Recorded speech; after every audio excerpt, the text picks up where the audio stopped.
Welcome to Built to Go, a van life podcast. I'm your host, Jeff Wagg, coming to you from the College of Curiosity. Here we are with episode 55, in which we're going to talk about something guaranteed to annoy just about everyone listening. Yep. We're also going to talk about propane refill devices, a place to visit in New York that is a little bit unexpected, a resource recommendation for a place where you can buy seats, and how to get the most out of solar panels in winter. Thanks for joining us here once again with episode 55. I truly appreciate each and every one of you listening. This is our last episode for 2020. The show will continue. The year will not, and I expect that many of you are very happy about that. I figured we'd end the year on a controversial note, because why not? This episode, I'm going to talk about something that I've been putting off since about episode 1. It's an issue that comes up frequently in the van life forums and on Facebook and places like that. And almost every single time this issue is raised, it turns into an argument, admins have to come in and close the thread, etc. So I'm going to wade in here, fully clothed, because I do think there are some important issues to consider no matter which side you're on. We're going to talk about guns. Should you have a gun in your van? Now, I'm not going to answer that question for you. I'm simply going to present some pros and cons. And while my role here is to be neutral on the issue of gun ownership, I have to reveal my bias to you. It would be unfair to do otherwise. So, my bias is that I am not a big pro-gun person. I grew up in Massachusetts where gun ownership, at least in my community, was pretty unusual. Someone having a gun in their home was, weird. It wasn't a normal thing. Yes, I've shot guns. I know how guns work. I can tell the difference between an AR-15 and an AK-47. And typically my bias has been against guns. Now, there's a whole lot to talk about with the Second Amendment and whether we should have gun control or not and all that, and that is not the purpose of this. The purpose of this is to help you decide whether you should have a gun in your rig. Now, for those of you from outside the U.S., this might sound crazy, because most of the people I have talked to who live outside the U.S. find the U.S.'s relationship with firearms to be extremely strange. And it is. The U.S. does have a special relationship with firearms. The Second Amendment gives it that. And for some folks, that's what makes this country great. And for others, it's what makes this country deeply flawed. I am not choosing one of those sides. Let's talk about the pros. Why you should consider carrying a firearm with you in a van. Now, in most cases, it seems like van life folks who carry firearms carry handguns. And that kind of makes sense, because if you're in a van, it's going to be very difficult to use any sort of a long gun. Number one pro for having a gun is that it is the ultimate threat. It is the strongest form of aggression, which can also be a defense, that you can present. If you have a handgun and you point it at someone, you are threatening them and they know it. And this is a very strong deterrence. If someone is trying to break into your van or someone is trying to cause you physical harm, pointing a gun at them will typically stop them from doing that. We're not talking about shooting anybody here. We're just talking about the deterrence factor of having a gun. However, if things progress, we get to the second pro, which is that people can't harm you or your things if they're dead or severely wounded. Also, on top of that is the other issue that if you're facing against somebody who has a gun, then your only defense against them is another gun. It isn't a perfect defense, but if someone's pointing a gun at you, you would probably like to have your own gun in that situation. Guns are also useful against dangerous animals. If you have a rabid raccoon that's causing problems for you, or a vicious dog or something like that, a gun can help with that situation too. However, and I just have to throw this in here, if we're talking about bears, bear spray has been proven to be more effective at deterring bears than guns, so consider that. Also, guns are very easy to carry compared with other things. You can fit a gun in your pocket where you can't really fit, say, a sword in your pocket. I'm not sure what else you'd be using as a weapon, but guns are fairly portable, especially handguns. Those are the pros I can think of. You may be able to think of some others, but those are the ultimate pros, and I can see that that's a very strong argument for someone who feels vulnerable living in a van. Where this issue seems to mostly come up is with single women in vans. What can they do to protect themselves? And often the answer is carry a handgun. There's your package of pros. But now let's talk about the cons. Statistically, if you own a firearm, you and your family are at a much higher risk for coming to harm by firearms. That means that either accidentally or on purpose, if you own a firearm, there's a much better chance that you or someone you love will be injured or killed by that firearm. And one of those ways is by self-harm, because remember that using a gun in this manner is a permanent solution to a temporary problem. And since we've talked about this enough, I must point out that if you at any time wish to talk to somebody about these subjects, you can always call 1-800-SUICIDE 24 hours a day, 7 days a week, and there will be an anonymous person there to listen to you. I used to be one of those people. I know how it works. It's on the up and up, and you can call them without fear. Another problem with owning a firearm is that if someone knows you have it, you're a target. The value of a stolen firearm is huge. It's much more than what the gun is worth, because once that gun is stolen, it has become untraceable. An untraceable firearm is a very sought-after thing for crime. So this kind of speaks against any kind of open carry, because if someone sees you wearing a gun on your hip, you're instantly labeling yourself as a target. And if you brag to people that you've got a gun in your van, people can just wait until you leave your van, break in, and they know there's at least one valuable thing to steal out of your van. Also, owning a firearm exposes you to liability. If somebody breaks into your van and steals that firearm, let's say it's a kid, and they hurt somebody or themselves with it, you can be held liable for that. And you can also be liable if you use that weapon the way you intended to, because laws are super complex in this. You might be in a state where it's perfectly legal to defend yourself with a firearm against someone who, say, has a knife, but you might not be. People have gone to jail for firing warning shots. And that brings up one of the biggest issues. Legally, traveling with a firearm is incredibly complicated in the U.S. You can go to a website called concealedcarry.com. And this is just for the issue of concealed carry. And if you're not a gun person, concealed carry means you're carrying a weapon and it's hidden. You generally need a license to do that. Not always. There are states that are called constitutional carry states, such as Vermont and Idaho, where you do not need a license. But what state you're from dictates how legal it is to carry that weapon in other states, and it is super complicated. For example, if you have a license in Florida, you can carry that gun to many places, but not in California, and not in New York. And if you have a concealed carry permit from Washington, D.C., you literally can't drive to the west coast of the country because there is this big block of states in the middle that won't allow you to drive through with that gun.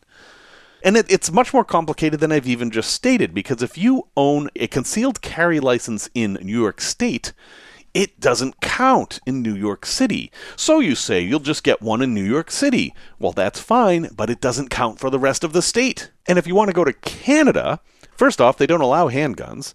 Second, they do not allow guns for self-defense. So if you do want to cross the border with, say, a long gun, like a rifle or a shotgun, you have to prove that you are a proper owner, properly licensed, are using it for hunting, and you have to pay a fee to the Canadian government, and they can simply say no. And then you're stuck at the border with your guns with no place to go. Very complicated. My advice to you is if you have decided not to travel with a firearm, that's fine.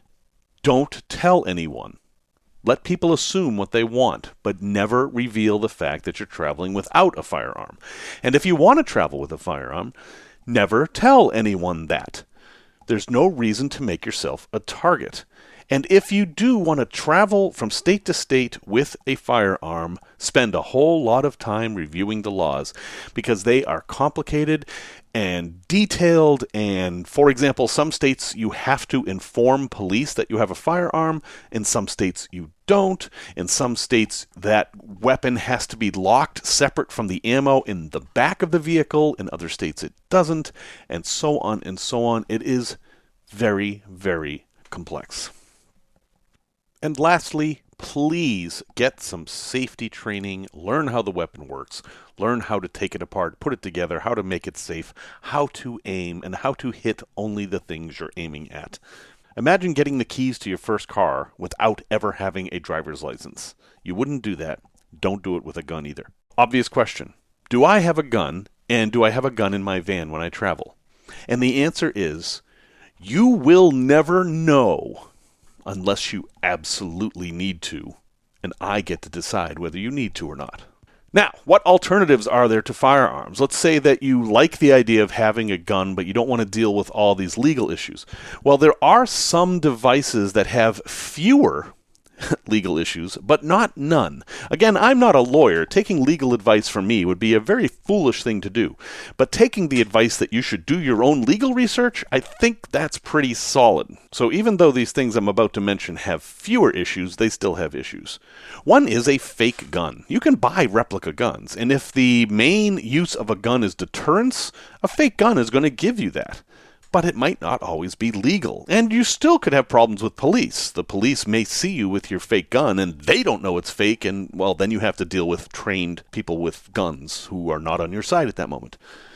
You could also get a pellet gun. These are air guns that shoot a small little metal... It's a pellet, but for all intents and purposes, it's a bullet. They're not generally lethal. They certainly can cause pain and injury, and they do kind of look like regular guns. The laws concerning those are much less restrictive than the laws concerning actual firearms. And there's a new one that actually got me down this whole rabbit hole. Antoine, thank you Antoine, asked me to take a look at this device. It's called a Byrna, a B-Y-R-N-A gun. And it looks like a Glock, that is a handgun, but it doesn't shoot metal bullets. It doesn't take metal rounds. It shoots little plastic balls. They're like the size of paintballs, if you've ever seen those. And it shoots 3 types of balls. Some of them are hard plastic, some of them are powder-filled, but it's an inert powder, and others are filled with a tear gas capsaicin mixture, which is basically pepper spray. And the idea is that you would shoot somebody with one of these, and it would be enough of a non-lethal deterrence that they would leave you alone, and the laws around these are going to be much more lax. I have never used one of these weapons. I can't recommend them or not, and I hope to never have to use any weapon of any kind. But the Byrnas are interesting, would be potentially effective against some animals as well, and they're super popular. Right now there's an 8-week back order just on getting the devices. Cost about the same as a firearm, like about $350. So I'll have a link in the show notes if you want to check on that. And I'll also have a link in the show notes with some other resources if you are interested in learning more about this issue, including evidence from the National Institute of Health showing that gun ownership does lead to a greater likelihood of you and your loved ones being harmed by guns. Okay, that's it. I really didn't want to talk about this. I really thought it was necessary. And for those of you who hate me now, I'm sorry. I invite your comments. You can send them at jeff@builttogo.com. Change my mind. Tell me where I'm wrong. I'm totally fine with that. And for those of you who love this, well, thank you, but consider that I could be wrong. Actually, always consider that. Tech Talk. It's winter time. It is right now. I'm recording this in December. And you have solar panels, and boy, you really need those solar panels to be at their top efficiency because it is very difficult to get enough sunlight to charge your batteries. This is a problem everybody relying on solar power goes through in this time of year. First, the good news, solar panels are more efficient when it's cold. As solar panels heat up, they lose efficiency. So you've automatically got a win there, that if it's cold out, your solar panels are more efficient. Now, they're a lot less efficient because the sun isn't as high in the sky in the winter. The best things you can do to get the most power out of your solar panels in winter are to keep them clean, keep them free of ice and snow, and to aim them. Now, keeping them clean is obvious. You just once a day or once every couple of days, just kind of wipe it down with a microfiber cloth or some Windex and paper or whatever. And know that when solar panels are producing electricity, they naturally produce a little bit of heat. And that can help actually keep them defrosted. But if you wake up in the morning and it's snowed on them or they're covered with ice, just treat them like windows. Now, I'm talking about the rigid panels here. It's a little different for the flexible panels, but most people have the rigid panels. You can treat them just like windows. You can scrape them, you can spray them, you can do all that kind of stuff. But obviously, you want to keep them clear. And the other thing, which is a little more difficult for those of us who have attached our solar panels to our roofs, is to aim them. You want to aim them south as much as possible. I mean, in an ideal world, you would move them every hour to track the sun. But that's kind of a lot of work. And even then, the days are short. December 21st is the shortest day of the year, and you're just not going to get that much solar. It also tends to be cloudier. So, that's what you can do to maximize your solar, and it's also a great time to consider adding more solar if you can. While in the summer, you might not need 300 or 400 watts of solar. Just having more solar panels will give you more energy. So you might only get 100 watts out of those 4 100-watt panels in the winter, but that's better than the 25 watts you'd be getting out of that one 100-watt panel you have. Anyway, there's no magic here, but there are a few things you can do to maximize winter solar output.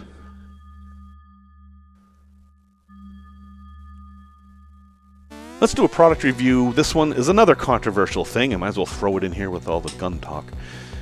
Those 1-pound propane cans, they're green, they're typically green cans. A lot of people don't like them. Not only are they expensive, you use them once and, if you have like a buddy heater or whatever, you're lucky if you get through the night using one of these things. And they cost $3 or $4, depending. And then you've got this can. What do you do with it? You can't even recycle it in most cases. Well, they sell these little devices, and I've seen them range from $7 to $20, and what they do is let you use a large propane tank to refill the little 1-pound cans, which is huge cost savings. So you would go get your full-size propane tank for, say, $20, and you could fill maybe 20 1-pound cans with that, and you're running about $1 a can. This is great, right? And it's not that hard. You have to turn the big propane tank upside down. Some people say you have to freeze the 1-pound cans. So why not do this? I mean, you're going to save yourself a ton of money. Well, there's a couple reasons not to do it. One is it is of questionable legality. It is not technically illegal in most places that I am aware of to refill the cans. But what does seem to be illegal is to travel with refilled cans. So that's a concern. Now, how would someone know you refilled them? I don't know. But if there was ever an accident, one of these cans exploded or something, and they did research and found out you refilled it, you could be held liable for that. The other thing is, I just gave you a clue. Yes, they can explode. The reason these 1-pound cans aren't generally refillable is that they're made out of a much thinner steel. So every time a propane tank is filled, it expands and contracts. That metal flexes. And the 1-pound cans, it's meant to flex just a little bit, say for 1 fill and 1 empty cycle. If you do that more often, you're going to weaken that metal, and yes, it can explode. And yes, it has happened, and people have died because of it. So ultimately, using these things is of questionable legality and questionable safety. So in my opinion, no, you shouldn't refill 1-pound cans. And frequently, people tell me I'm crazy. They do it all the time. My job here is to give you the information. You make your own decisions, but I will not be refilling propane cans. By the way, I should add here that at one time I was actually a licensed propane tank refilling person. I actually had a license to do this. I still wouldn't do it. Okay, a place to visit. I like places that are unexpected, right? So when you think of New York, you're either going to think of New York City or New York State. And the latter is basically everything except New York City. For some reason, they think of the whole state as upstate, and I've never understood that. And apparently, talking to New Yorkers, they don't really understand it either. But there are places to visit in New York that are kind of surprising. Now, you may have heard the expression that Ithaca is gorgeous. It was a bumper sticker for a while. It's kind of a joke. But there are other places in New York that are absolutely gorgeous, and one of them is Ausable Chasm, or perhaps it is pronounced Ausable Chasm. I'm not really sure, but it's spelled Ausable. This is right on the Vermont border. That is right across Lake Champlain from Burlington. You basically take the ferry across from Burlington, and then you're very close to Ausable Caverns. Or you can, depends on where you are. I used to live in Vermont, so I think of things from that perspective. But if you're in the rest of the country, you can just take I-87 up and get there. And it's this big kind of canyon that has a river running through it, because that's how canyons are made.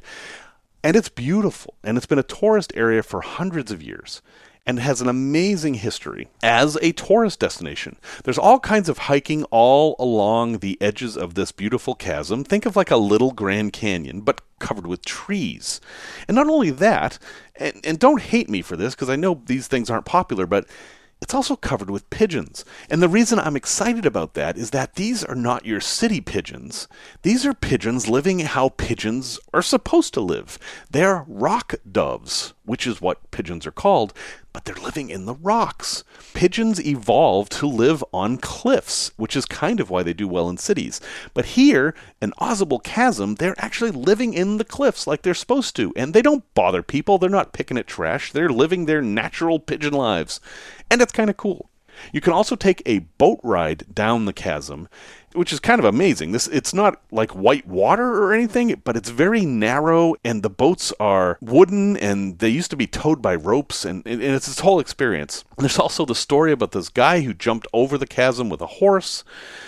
Anyway, I don't want to tell you too much about it. I want you to go there and check it out for yourself. It is a nice piece of natural beauty, not too far from Burlington, Vermont, if you don't count getting across the lake as adding to it being far.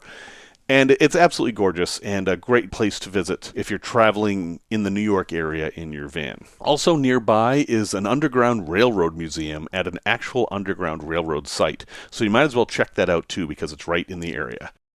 Ausable Chasm, I will have a link in the show notes, or heck, you can just Google it.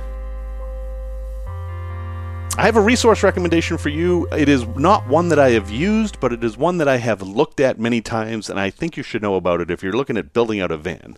And it is called Shop4Seats.com. So that's shop, the number 4, seats.com. And basically, it's a store that sells seating for RVs and vans. So if you were looking for, say, a swivel captain's chair, this would be a place to look. Or they do sell a bunch of different chairs that fold into beds, jackknife beds, all that kind of stuff. So there's lots of different options there. And they have general other furniture and stuff for vans. Now, I haven't found anything that will work for me there.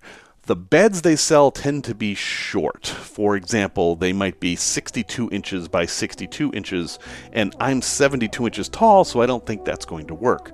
But for someone out there, there is a solution there for them. So at least have a look. Shop4Seats.com. If nothing else, it will give you ideas about what's possible in your build.